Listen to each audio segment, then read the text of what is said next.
मैं डॉक्टर भामा अग्रवाल राजीव गांधी राजकीय महिला महाविद्यालय भिवानी की ओर से हिंदी की इस कक्षा में आप सबका स्वागत करती हूँ, अभिनंदन करती हूँ। आइए बच्चों, आज हम अपनी पाठ्य पुस्तक 8 अर्वाचीन कवि में संकलित मैथिलीशरण गुप्त द्वारा रचित कविता हमारी सभ्यता का अध्ययन शुरू करते हैं। इस अध्ययन से पूर्व मैं आपको इस कविता की पृष्ठभूमि से जोड़ना चाहती हूँ। मैथिलीशरण गुप्त की कीर्ति का आधार स्तंभ तथा उन्हें राष्ट्र कवि का सम्मान दिलाने वाला ग्रंथ भारत भारती, जो 3 खंडों में विभाजित है, जिसका पहला खंड अतीत खंड, दूसरा वर्तमान खंड और तीसरा भविष्य खंड है। हमारी सभ्यता कविता अतीत खंड से ली गई है। इस कविता में भारत, जो विश्व गुरु के नाम से जाना जाता है, अध्यात्म गुरु के नाम से जाना जाता रहा है, सोने की चिड़िया के नाम से जाना जाता रहा है, कवि ने उसी भाव से हमें परिचित कराने की इस कविता में कोशिश की है। उन्होंने बताया है कि जब समूचा विश्व अज्ञानता के अंधकार में भटक रहा था, सभ्यता और संस्कृति के नाम पर उनके पास कुछ नहीं था, ऐसे समय में भी भारत अपनी विशेषताओं के कारण पूरे विश्व भर में ज्ञान विज्ञान में, नीति में, व्यवहार में, व्यापार में, वास्तुकला में, अध्यात्म में, भक्ति में, मानवता में, सभी क्षेत्रों में अपनी प्रकाष्ठा चरम सीमा तक पहुंच चुका था। यहाँ कवि हमें यह बता रहे हैं, जहाँ पूरा विश्व अपने शैशव काल में था, यानी जीवन जीने के गुर सीख रहा था, ऐसे में हम अपने आप को पूर्ण रूप से स्थापित कर चुके थे। वो ये भी बताते हैं कि भारत के लोग अपने ज्ञान विज्ञान तथा वीरता में अत्यंत मजबूत हो चुके थे, लेकिन उनमें स्वाभिमान तो था, अभिमान लेश मात्र भी नहीं था। साथ ही हम भारतवासियों का एक प्रमुख लक्ष्य रहा है मन की शांति, आत्मा का संतोष। आज भी समूचा विश्व जो संपन्नता में, विकास में, आविष्कारों की दृष्टि से चाहे भारत से आगे निकल चुका हो, लेकिन सच्चे सुख के लिए, सच्ची शांति के लिए आज भी उन्हें भारत की ओर देखना पड़ता है।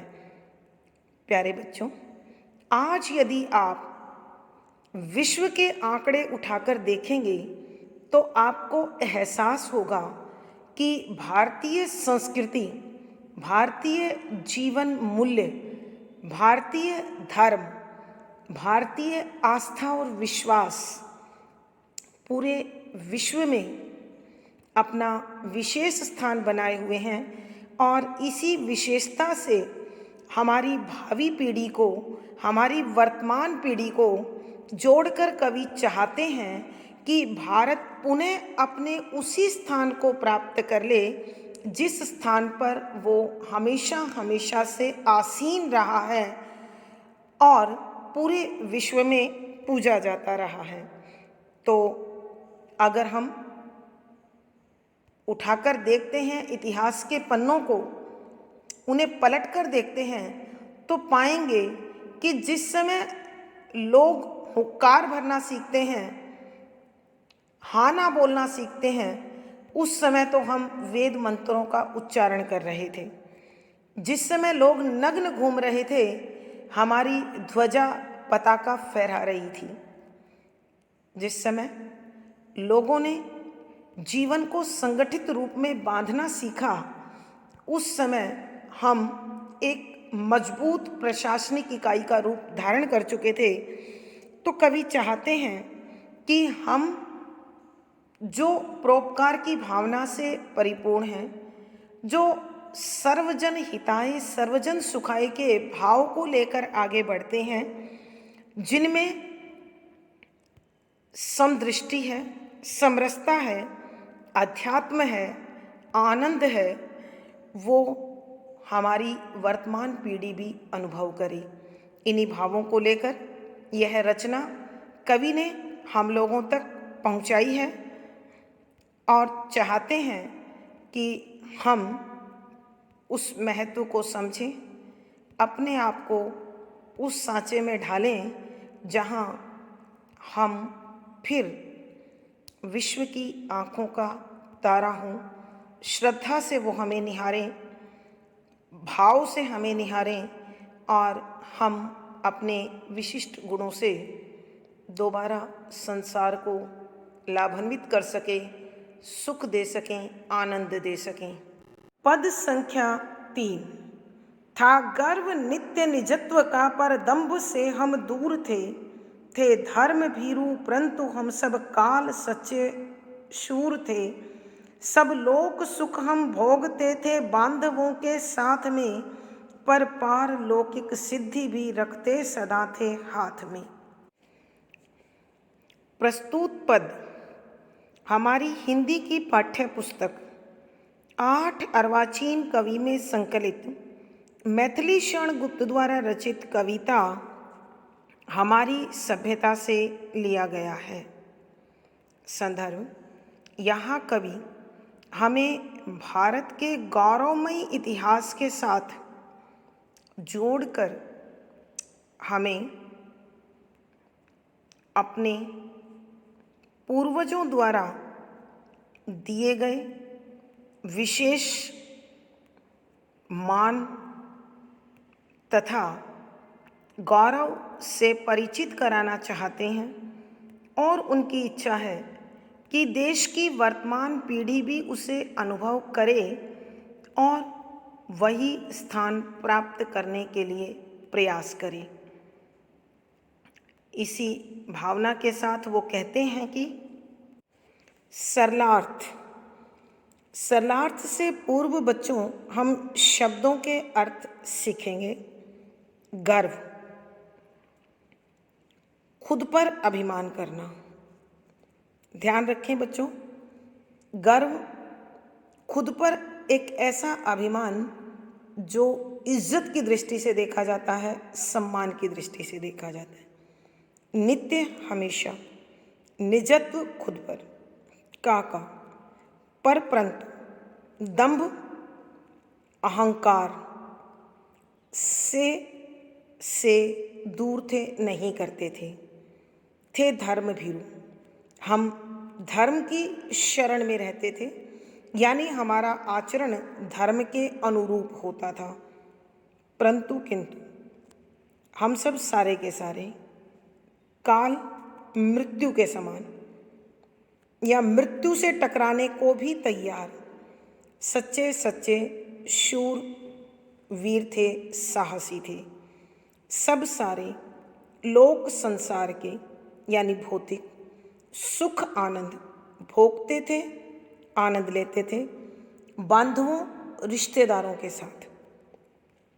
पर परंतु पारलौकिक यानी आध्यात्मिक ईश्वरीय सत्ता से जुड़ी हुई सिद्धियाँ यानी सफलता हाथ में प्राप्त करते थे।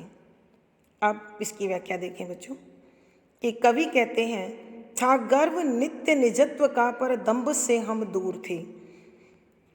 कि हम भारतवासी स्वाभिमान से भरे हुए थे, यानी हम अपनी क्षमता, ताकत, सामर्थ्य को पहचानते थे और उसे पहचान कर उसके अनुकूल आचरण करने के लिए, चुनौतियां स्वीकार करने के लिए हमेशा तैयार रहते थे।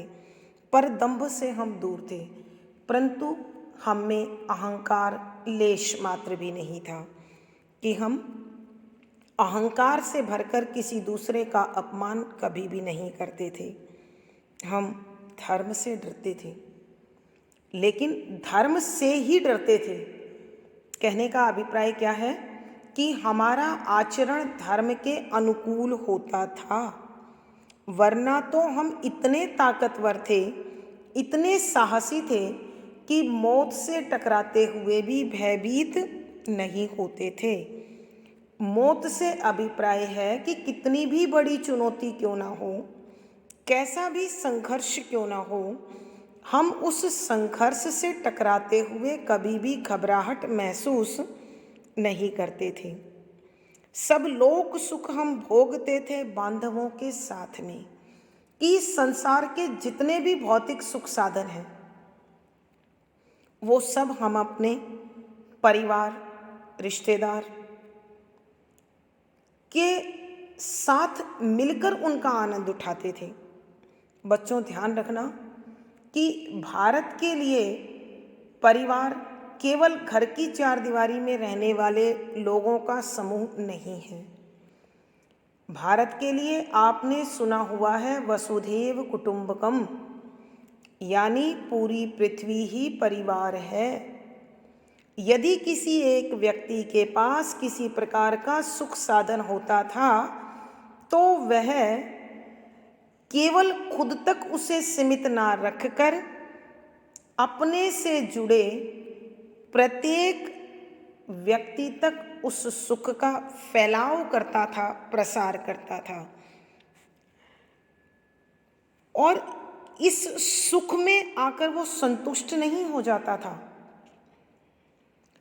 शरीर को आनंद देना उसका अंतिम लक्ष्य नहीं होता था, उसका अंतिम लक्ष्य होता था पर पारलौकिक सिद्धि भी रखते सदा थे हाथ में, कि हम उन भौतिक सुख साधनों का प्रयोग करके ईश्वरीय सत्ता से जुड़ना जानते थे।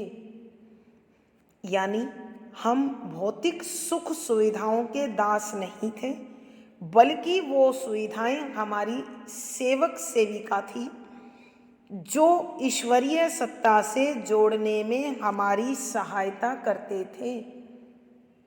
हम भारतवासियों का अंतिम लक्ष्य मोक्ष, और मोक्ष तक पहुंचने के लिए सीढ़ी होती थी अध्यात्म, और अध्यात्म चलता था परोपकार की राह पर, मानवता की सेवा की राह पर। इसी का सहारा लेकर हम सच्चा सुख, आत्मिक शांति का उपभोग करते थे। कवि के कहने का भावार्थ यह है कि भारत का व्यक्ति सर्वजन हिताय सर्वजन सुखाय जीवन जीता रहा है, और यही उसका सच्चे सुख का आधार भी है। विशेष यहाँ भारत के अतीत कालीन गौरव का वर्णन किया गया है। शुद्ध साहित्यिक खड़ी बोली का प्रयोग है, शांत रस है, प्रसाद गुण है, अभिधा शब्द शक्ति है, हरि गीति का छंद है, गेय शैली है। अब अलंकार देखें बच्चों, यहाँ अनुप्रास अलंकार है, धर्म भीरु पदमैत्री अलंकार है, भारतीयों के अनेक गुणों का उल्लेख किया है, इसलिए उल्लेख अलंकार है। यानी इस पद में अनुप्रास, उल्लेख, पदमैत्री आदि अलंकारों का सुंदर सटीक प्रयोग हुआ है। पद संख्या 4। यद्यपि सदा परमार्थ में ही स्वार्थ थे हम मानते, पर कर्म से फल कामना करना न थे हम जानते। विख्यात जीवन व्रत हमारा लोक हित एकांत था, आत्मा अमर है देह नश्वर यह अटल सिद्धांत था। प्रसंग पूर्ववत। संदर्भ कवि यहाँ पर हम भारतवासियों को अपने पुरातन गौरव, प्राचीन वैभव और जीवन मूल्यों से परिचित कराते हुए कहते हैं कि सरलार्थ। सरलार्थ करने से पूर्व बच्चों हम शब्दों के अर्थ पर एक बार ध्यान देंगे। यद्यपि, चाहे या फिर भी, सदा हमेशा, परमार्थ, परोपकार, दूसरे का हित, स्वार्थ, अपना हित, हम मानते, हमारा मानना था। पर कर्म से फल कामना, कि कोई भी कार्य करते थे तो वो निष्काम भाव से होता था। वहाँ फल की इच्छा, कामना माने होती है इच्छा, नहीं थी। विख्यात, प्रसिद्ध था, फैला हुआ था। जीवन व्रत यानी जीवन का लक्ष्य, लोकहित, पूरे संसार की भलाई, एकांत साधना का क्षेत्र या एक अकेला सिद्धांत। आत्मा अमर है, यानी प्रत्येक जीव में निवास करने वाली आत्मा एक जैसी है और वो कभी नष्ट नहीं होती। देह नश्वर, यह जो शरीर है यह लक्ष्य पूर्ति का साधन है। इस नाशवान शरीर से इतना प्रेम न हो कि हम आत्मा का संतोष भूल जाएं। अटल, जो कभी खंडित ना हो। सिद्धांत सूत्र था कि कवि कहते हैं कि हम भारतवासी सारे संसार की भलाई से ही अपनी भलाई मानते थे, यानी प्रत्येक भारतवासी का लक्ष्य परोपकार था। और जब हम दूसरों के चेहरे पर मुस्कान देखते थे तो हमारी आत्मा तक प्रसन्न हो जाती थी। हम कर्तव्यनिष्ठ थे, कर्मनिष्ठ थे, कर्तव्यपरायण थे, लेकिन उस कार्य को निष्काम भाव से करते थे कि जीवन है तो कर्म हमारा कर्तव्य भी है, अधिकार भी है। किसी प्रकार के फल की हमारी कोई इच्छा कभी भी नहीं होती थी। हम भारतवासियों के जीवन का केवल एक लक्ष्य होता था और एक ही दृढ़ संकल्प, व्रत होता है दृढ़ संकल्प, कि एक ही दृढ़ संकल्प होता था कि समूचे संसार को हम सुख दे पाएं, उनका भला कर पाएं। ऐसा संकल्प हमने इसलिए लिया था क्योंकि हम जानते थे यह शरीर नाशवान है और प्रत्येक शरीर में बसी हुई आत्मा अजर और अमर है। यानी हम प्रत्येक जीवात्मा को संतुष्ट करने, सुख देने, आनंद देने का प्रयास हमारे जीवन का एकमात्र लक्ष्य होता था। एक बार फिर बच्चों, कि कवि कहते हैं हम भारतीयों का स्वार्थ सिद्ध ही परोपकार से होता था, अर्थात हम दूसरों की खुशी में अपनी खुशी ढूंढने वाले थे। हम कर्मनिष्ठ थे, कर्म में जुड़े रहते थे, लेकिन वहाँ स्वार्थ नहीं, निष्काम भावना होती थी।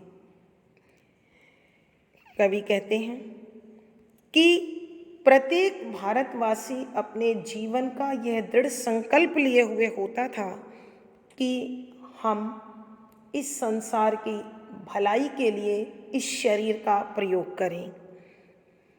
ऐसा भारतीयों का मत इसलिए था क्योंकि प्रत्येक भारतीय यह जानता था कि उन्हें जो शरीर प्राप्त हुआ है यह नाशवान है और प्रत्येक शरीर में निवास करने वाली आत्मा अजर और अमर है, वो सुरक्षित है। उसी का संतोष, सुख और आनंद प्रत्येक व्यक्ति का सबसे बड़ा लक्ष्य है। इसी भावना के साथ समूचे भारत के लोग अपने अपने जीवन को समर्पित किए हुए जीवन जीते थे। कवि के कहने का भावार्थ यह है कि भारतीयों का कर्म निष्काम होता था, स्वार्थ परोपकार पर टिका होता था और वो समूचे विश्व के कल्याण में ही अपना कल्याण समझते थे। विशेष भारत के गौरवमयी इतिहास पर दृष्टि डालने की कोशिश की है। शुद्ध साहित्यिक खड़ी बोली का प्रयोग है, शांत रस है, प्रसाद गुण है, अभिधा शब्द शक्ति है, हरिगीतिका छंद है, गे शैली है और अलंकार बच्चों अनुप्रास है, पदमैत्री है, उल्लेख है, संदेश आदि अलंकारों का सुंदर सटीक प्रयोग हुआ है। आज की वीडियो में बस इतना ही। आशा है आपको यह विषय अच्छी प्रकार समझ आ गया होगा। लाइक करें, शेयर करें और अपनी विषय वस्तु समय पर प्राप्त करने के लिए चैनल को सब्सक्राइब करें। धन्यवाद बच्चों। आपका जीवन और दिन सुखमय हो, मंगलमय हो। इसी शुभकामना के साथ आभार।